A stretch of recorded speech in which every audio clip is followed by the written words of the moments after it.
இதுக்கு முன்னாடி police station இந்த மாதிரியான விஷயங்கள் எதுவும் நீங்க டீல் பண்ணியிருக்கீங்களா? எனக்கு அதெல்லாம் இதுவரையும் எனக்கு தெரியாது. நான் உங்க இதுவரையும் வயசு? போனதில்ல.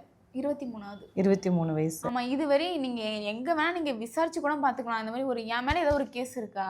நான் ஏதாவது தப்பு பண்ணியிருக்கேனா? அப்படின்னு நீங்க எல்லார்ட்டையுமே கேட்டுக்கலாம். இந்த மாதிரி எனக்கு போலீஸ் ஸ்டேஷனுக்கு, இந்த மாதிரி கோர்ட்டுக்கு இந்த மாதிரி நான் அலைஞ்சது கிடையாது இதுவரையும். அப்பதான் எனக்கு ஃபர்ஸ்ட் டைம். அங்க என்ன பண்ணுவாங்க கூட எனக்கு தெரியாது. நீங்க உங்களோட ஜாதினால தான் இவ்வளவும் பண்றாங்கன்னு நினைச்சீங்களா? நான் ஒரு தலித் பொண்ணுன்றனால தான் இந்த மாதிரி எல்லாம் இவ்வளோ ஒரு வன்மமும் இதனால தான் உங்களுக்கு நடக்குது.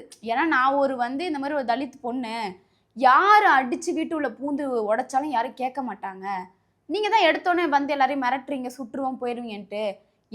அந்த மாதிரி உள்ள கேஸ்ட்னால தான் இவங்க இந்த மாதிரிலாம் பண்றதே. இல்லைன்னா இந்த மாதிரிலாம் வீட்டுக்குள்ள பூந்து அடிச்சு உடைச்சி இந்த மாதிரி யாருக்குமே ரைட்ஸே கிடையாது. அப்படியே இருந்தாலும் என்னை கூட்டிட்டு போய் விசாரணை தானே கூட்டு போனீங்க. என் மேலே எதுக்கு கேஸ் போடணும்?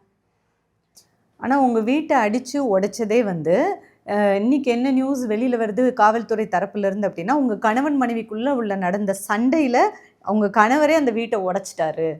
எப்படி ஒரு பொருள் டிவி வாங்கி வைக்கிறோம், இவ்வளோ அது சண்டையவே இருக்கட்டும். இப்படிலாமா சண்டை போட்டு ஒரு டிவி உடைச்சி, ஃப்ரிட்ஜை உடைச்சி, மத்தையை கிடிச்சு, பணத்தெல்லாம் எடுத்துட்டு போய் ஒரு பொருள் புரோட்டீன் பவுடர்லாம் தண்ணி ஊற்றி வீட்டே ஒரு அதகனமாக பண்ணி வைப்பாங்க. யாராவது மனசு இந்த மாதிரி செய்வாங்களா?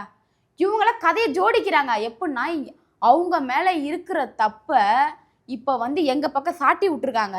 ஆனால் இதை நான் விடவே மாட்டேன். ஏன்னா நான் எந்த தப்புமே பண்ணலை. அதனால் இன்னும் எந்த லெவலுக்கு நான் போய் இறங்கி நான் செத்தாலுமே இதை நான் எந்த தப்புமே பண்ணலன்றதை நிரூபிச்சுட்டு தான் நான் சாவேனே.